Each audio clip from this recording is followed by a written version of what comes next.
free. I got to thinking about this because you hear about everybody in Cleveland, the media talking about Amari Cooper, and you see was the trade for Elijah Moore, did it work? Was it worth it? And they talk about the draft, first pick, second round, number 54, but Andrew Berry the last 2 years has not used that pick. He is traded for players. Let's go back. The Cooper trade. Cleveland got Amari Cooper and the Dallas 6th-round pick, which they turned into Michael Woods, who is still on the roster, hadn't done much, was hurt all last year. And Dallas got 2 5ths and a 6th. For what Amari Cooper has done, I would say that was a good trade. And then last year, the Elijah Moore, Cleveland got Elijah Moore and a 3rd, number 74, which they used for Cedric Tillman. And New York got their 2nd, which is number 42, which was thrown in for the Aaron Rodgers trade. So I would say the Browns won that one too, just based on what happened to Aaron Rodgers and how the Browns got 2 starting wide receivers out of it. So first, let's go into this. I've talked about free agents the last 2 weeks, value, youth, what you're looking for. This team is pretty much loaded, especially if they re-sign some key free agents and extend some players like JOK. But you got to remember, there's 633 unrestricted free agents out there right now before people start signing or re-signing with their own teams. Also, last week, I mentioned the teams that are over the cap. I know it's not nice, but you have to attack the teams who are struggling financially. That's just the way it works.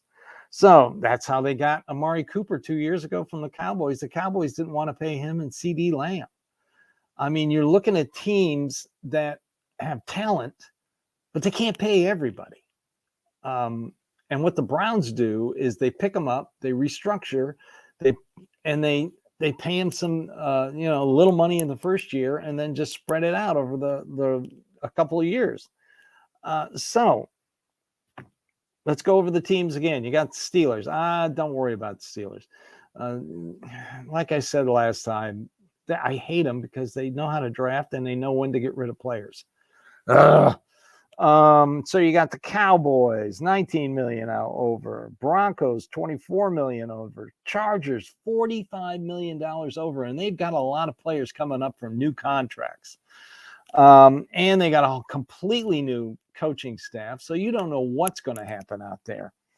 Bills, $51 million over the cap. And we'll talk about certain players for these teams. Dolphins, 51 million. And the Saints, as always, leading the pack, 83.6 million over the cap. I don't see how they do it every year, but every year come the first day of free agency, they're under the cap. So what kind of players are we looking at? Mike Williams. I was just talking about the Chargers, new coaching staff. They got to play other players. I mean, you've got, some expensive players already out there. Jerry Jeudy, Denver. For some reason, they signed him to his 5th-year option, and he kind of disappeared. And he was a big trade talk player coming up to the trade deadline last year. Here's a name, Brandon Ayuk, who played in the Super Bowl.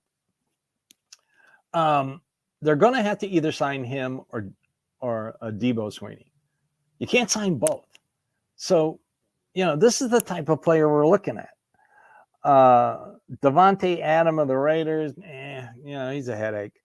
Tyler Lockett, Seahawks, I'm fine with that. Here's a name that intrigues me because the Buffalo Bills are over the cap. Stephon Diggs. He seemed to really flourish. He was having great seasons when Ken Dorsey was calling plays. And then after Dorsey got fired, Diggs's production kind of dropped a little bit. So I wouldn't mind Stephon Diggs. Would you mind Stephon Diggs? I wouldn't mind him. I mean, he knows Dorsey. So these are the type of players you got to look at. All right, let's take a break, and I'll rehash till the day I die how the salary cap works one more time. Okay, let's go over this one more time. What the Browns are doing is sustainable. It's just basically, like I said last time, cash up front. They led the league in spending in cash up front. They spent over $50 million in cash up front. It doesn't count towards the cap. And Jimmy Haslam and Dee Haslam will keep writing those checks as long as they have a healthy and productive Deshaun Watson. This is the key.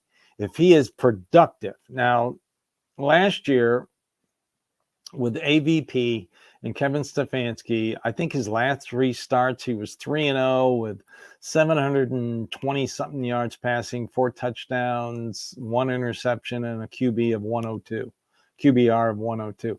That's not bad. You've heard about the Albert Breer stuff. It's just a simple fact that Deshaun Watson and Alex Van Pelt just didn't mesh. They just didn't mesh. You heard a lot about the scripted plays. Well, why don't you game plan and put in plays that your quarterback is really good at and likes to run? Sounds simple to me. So they bring in Ken Dorsey, who has worked with developing quarterbacks. Think about Josh Allen his first year before Dorsey got there. He was a mess. Dorsey takes care of him. He's Pro Bowl quarterback. Cam Newton, a good buddy with Deshaun Watson. The year that Ken Dorsey worked with him as his QB coach, not only did they go to the Super Bowl, he won MVP that year. I'm willing to give Ken Dorsey a shot. If he calls plays or not, I don't care. He was brought in to make Deshaun Watson productive. And if Deshaun Watson's productive, this can be sustainable. Like I said, you need a rich owner to pay that upfront cash that doesn't count against the cap.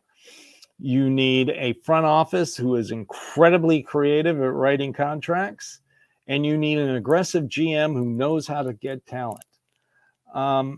If you question Andrew Berry's talent evaluation, just look at last year. Look at all the injuries they had in and all the guys he brought in to plug in, and they still played. He brought in Joe Flacco off his couch. It seemed to work out, got him to the playoffs. So I never second guess Andrew Berry's talent evaluation.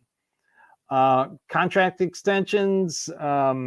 Prior to the Super Bowl, there was a lot of hubbub and rumors. Jeremy Fowler, I think, started it, that they would both be extended, which is excellent. Andrew Berry and Kevin Stefanski both need to be extended.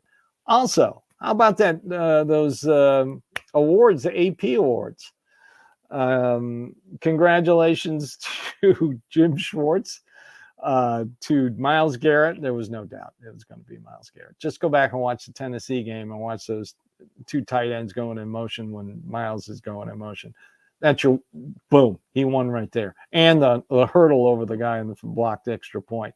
Kevin Stefanski, 2 Coach of the Years in 4 years.